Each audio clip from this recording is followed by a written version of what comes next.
This is Leisha Holmes, and I'm your host at the Recruitment podcast, sponsored by Hoxo Media.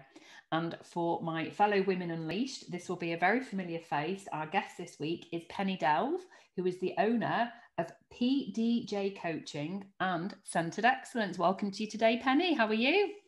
I'm amazing. It's so wonderful to be here. Thanks for having me. You are very welcome. So I obviously know who you are and what you do, but for the purpose of our audience watching on YouTube and listening on the podcast, give us an overview of what you do as a business. So I am a business and career coach. So I help people in three ways. One, in the business side, so individuals running their own business, helping them with their mindset, direction, and accountability.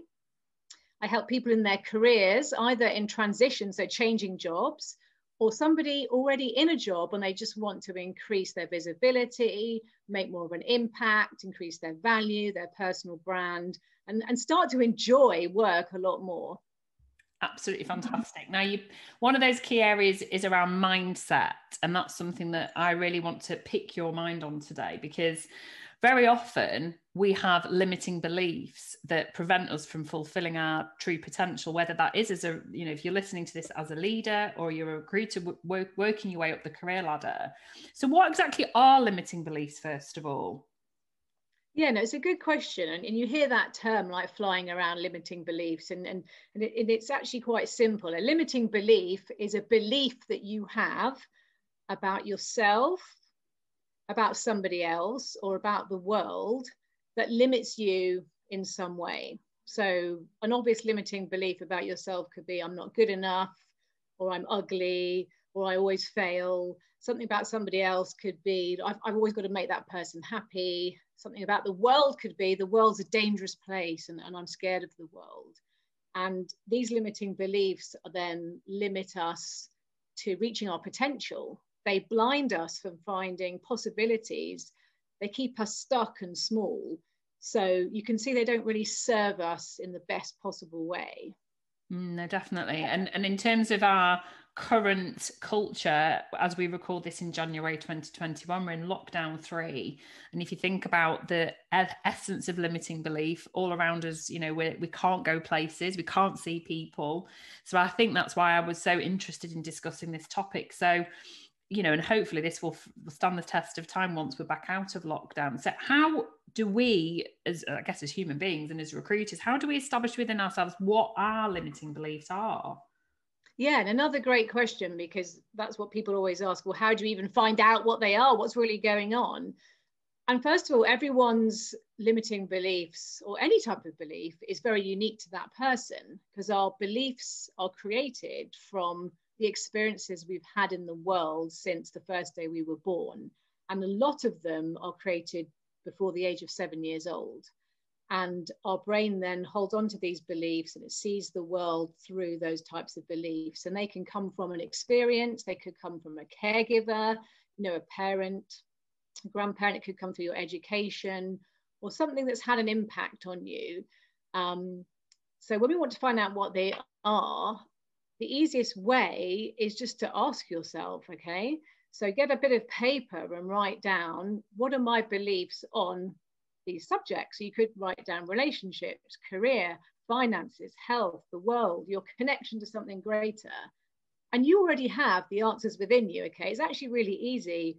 Write down each topic and write good beliefs, bad beliefs, and just intuitively write. And hey presto, you will see your main core beliefs on black and white on the paper. Okay, so that's somebody that's very self-aware. What if you've got somebody, and I said this to you off camera, and even as you're now explaining this to me, I'm going to retract my claim, which was I said I don't have any sort of limiting beliefs. I'm a really confident person. But actually, that's not what we're talking. We're not talking about confidence. We're talking about things that naturally hold us back. So yeah. So the first stage is being self-aware enough to say, I know that I want to fulfill my potential. And, let's keep it in a career context, but it could be a recruitment leader thinking, well, I've survived this far, we kept cash in the business, we're okay, but no, we can't possibly expand again now. We can't possibly go and look at new markets. So what's the next step? Once we've established what those limiting beliefs are, how do we then expand and make them a goal or a to-do list? Yeah, okay. So we're creating new beliefs. So we identify what our limiting beliefs are, and if they're ones that you are really passionate about changing, because you have to want to change, okay? There's no magic. If you just think, well, it'll happen overnight, it won't. You have to really be committed and really want to make that change. So I'd always say, pick the top 3. I always work in 3s. Yeah. Pick the top 3 that are really bugging you or really limiting you, and then just flip that statement round to create a new belief. So I'm not good enough is I am good enough, or I am enough, or I'm good enough to do whatever I want. I'm no good with money could be I'm really good with money, and I can get support from other places. As a recruitment business owner, is, well, I can't afford to invest in training or new staff or whatever it might be. Well, how could I find the money to invest? What do I need to do to find the money? So just flipping those beliefs around can be really powerful in itself. And then it's about practicing and believing in those new beliefs every single day. So this is where taking action, being consistent and doing the work starts to make it a reality, that new belief. And it's not going to happen overnight. It's something that you have to put work into. Any kind of mindset work or change or development, you have to be consistent. You have to show up, you have to do the work, and you have to want to have the change. Yeah, I totally subscribe to what you just said there. And I think that another point to make is that I don't know if you agree with this, but is to surround yourself with people who want to support you on that journey. Because what you might find is that it could be a spouse, it could be a parent, it could be a colleague, it could be a fellow board director that actually is reinforcing that limited belief. So what would you do then if it is, I mean, let's keep it in a work context. If it is somebody that you can't necessarily remove from your life, how do you almost protect yourself from them reinforcing the limiting belief when you're intending on making the mindset shift? Well, it depends how much of an impact that person is having on you. Think about someone toxic in a company. Well, ideally you want to remove that person if you can. That's going to be your number one as a business leader. But secondly, if you're talking about a person, talk to them. Find out what's going on for them. What are their limiting beliefs? Because it may be that something is happening in their behavior or their thinking that you can help turn around, and you can maybe empower them and equip them, and that might make a change. I mean, that's quite a unique situation depending on the individual and what the problem is. But if you want to protect yourself from any outsider kind of influence, that's pretty much impossible. I think it's about learning about who you are and what you want, and learning to not listen to people who may be judging you or being negative, and learning that you've got the power, you've got the control to think how you want, take the actions how you want. And I always say to everyone, you are the creator of your own experience. Nobody else has the power. You have the power. No, and I totally, I condone everything that you say here. I think it's, having gone on my own journey in the last few years, I bought a book. I don't know if you've read this book or if you, again, recommend this to people. It's Women Everywhere. It's I don't know that one, no. Gillian Anderson, as in the star, who's amazing, and Jennifer Nadel, I think it is, I think she's a psychologist. And in this book, it takes you through, it's 7 exercises. And when I'm listening to you now talk about limiting beliefs, it's exactly this. And you write it all down and you do an exercise. And one of the things was about labels that you were given as a child, very specifically as a child. And things like, I was called a chatterbox. I was told that, I never shut up. And, I basically, it created this label in me that I carried all the way through my adult life. And what it got you to do was to flip that label that you were given as a child and turn it into something positive.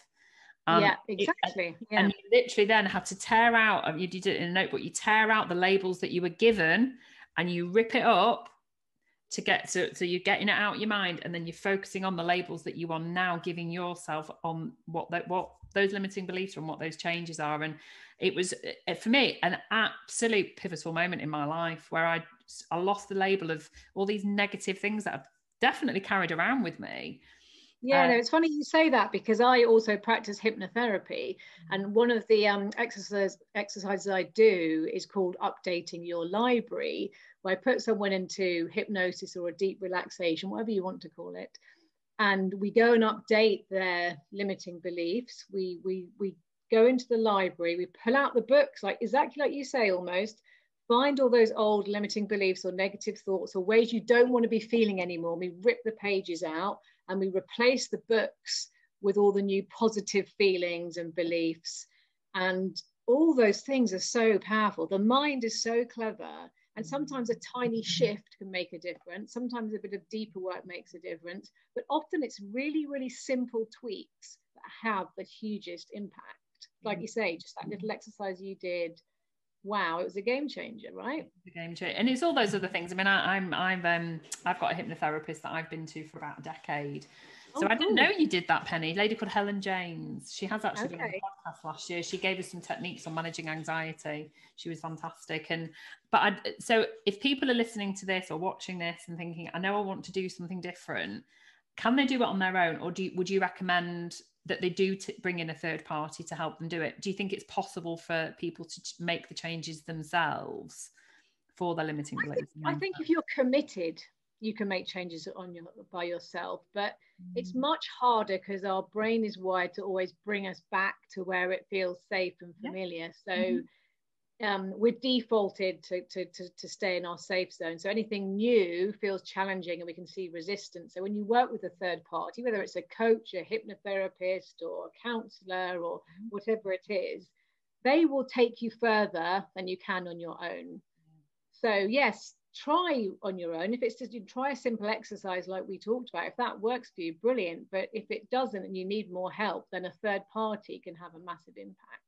I just think now's the time. This is the year where you should be investing in yourself, whether you're a leader listening or whether you're a recruiter or you're a manager, whatever you might be. Just take that time and really reinvest back in your mindset, because I think, you know, we're also aware of mental health and the strain and stresses on us, that this is the perfect opportunity to really give ourselves that MOT and sort of take Absolutely. it. And I think people sometimes forget they'll invest in an accounting course, they'll invest in some software, they'll invest in, you know, learning how to do spreadsheets. But actually the biggest tool, the biggest one that has the most power is yourself and your mind. So invest in yourself should be above anything else in your business, because it's kind of 20% strategy and 80% mindset. And if you look at any famous entrepreneur or billionaire in the world, they would have absolutely invested in their mindset. They'll have coaches, they'll have therapists, they'll have hypnotherapists, they'll have all sorts of people, but it will all be about self-development, personal development, and mindset. And that's exactly how they are where they are today. Not because they invested in some technology, they invest in themselves first. I agree. You can have the best CRM system, but if you haven't got the right mindset, it's a total waste. And I think what you've said there, it'll make everybody stop in their tracks. And one of the amazing things, the positive things that's come out of COVID, is that people are putting mental health first. You know, I'm a really big champion of the mental health and recruitment movement. And I think there's going to be a huge, there's going to be a huge shout out to Rhonda and everybody else. It's going to change and transform the industry that has not put our mental well-being first, because, you know, it's maybe not needed to, it's not realized it's needed to. And I think everything you've said there about mindset is actually really simple, and you can, it's like it will create a ripple effect. If you as a leader are listening to this thinking, you know what, maybe I should go and sort of follow up with that hypnotherapist, or maybe I should bring in a coach like Penny, but it will create a tsunami of change that will just, you know, unlock and unleash what's already within all of us. We're so powerful, and we always say this phrase, which is small hinges swing big doors. So like you say, the small tweak, that's what makes the biggest impact. So small hinges swing big doors. I absolutely love that, because I think it's just spot on about what mindset does. And also, just to let everybody know that's listening, is that I work 2 days a week specifically with recruitment business owners and business leaders with a company called Centered Excellence. And we work with those business owners on strategy, processes, and systems. But the bulk of what we do is around mindset to get people epic results. And every single person that works with us, every single one gets results and we have a massive impact on their company, because almost the minute they hand over the money to invest in themselves and their business, that already is a tiny shift in how they're going to show up. And from that point, they start making massive changes easily and quickly because we give them that support. And it's amazing to see how people flourish. It really is. It's actually so uplifting. It really is. And yeah, and to anyone that's not familiar with Centered Excellence, it's obviously Katie Green and Nikki Coffin, two amazing ladies. And having been on one of your courses myself, I can absolutely vouch for everything that you've said there. And it seems so simple. And I think that, you know, the more that we share and educate people with this sort of about podcasts, I think the more people will take stock and think, you know, you don't need to invest thousands and thousands in technology and risk, you know, the mental health of people. Just think about your own mindset. And actually, as parents, you know, that's something we can then pass on to our children as we educate and create, you know, a positive environment for them. I think this is the time to do it. So before we finish, Penny, what are your 3 top tips for positive mindset for people to take away? Oh, wow. I've got hundreds. Okay, let me think of my 3. I like 3 as well. Yeah, let's make it easy, because I'm all about setting yourself up for success and making things easier. And the easier something is, the more likely you will follow through and do it. So the first thing I would say is always bring your mind back to what's gone well. So at the end of each day, write down, this is me talking about my 3s again, write down 3 things that have gone well for you that day. And it could be all work related. It could be I did the washing up straight away after dinner. It could be I closed a deal at work today, or it could be I started that new project I've been putting off. It could be anything, but bring your attention to what has gone well. Even if you've had a really challenging day, there will be 3 things that have gone well. So that's my first thing. My second one is just awareness. Awareness how you're talking to yourself. If you hear yourself being really negative, put up an imaginary stop sign and flip it around, like we were saying earlier. You know, oh, I've had a rubbish day. No, I've had quite a good day. And then bring yourself back to what's gone well. And lastly, I would say self-care. You know, we're talking about, you know, mental health and things like that. If we invest in ourselves with our self-care, you know, whether it's going to bed early, taking a bath, doing exercise, reading a book, having time to yourself. It can be just looking at some flowers or looking out the window for 10 minutes, anything that works for you. Self-care will absolutely impact you in a really, really positive way. So those are my 3 things. I love those. And the first one, I've had a journal since my 40th birthday. So I'm now nearly good for you. And every night, no matter what it is, it might be, you know, I had a great chit chat with my 16-year-old. Might be I made a deal. Might be I made a great meal tonight. But you write down the successes of the day. And just seeing it in writing, it reinforces what you've achieved, especially at the moment. It is all about small goals. And just the self-care thing, that does not mean you are selfish, guys. Doesn't mean that. And, you know, it's and I know it's a bit of an overused cliche, but you have to put your own oxygen mask on first. If you're not so true, yourself, how can you expect to give anything to anybody else? So just even if it's just sitting stroking your dog, listening to you know, an album, or walking after work, I love those 3 pieces of advice. I think people will definitely be able to incorporate that into everyday life, which is what this is all about. Penny, You've been a delight, as I knew you would be. And I hope people will connect to you. We'll make sure everything's shared on the channels that we share this on. Thank you so much for joining us today. You've been a pleasure. Oh, thanks for having me. I've absolutely loved it. I've had a ball. So hello, everybody. And if you want to connect, you know where I am. You do indeed. Take care. Thanks so much. Bye.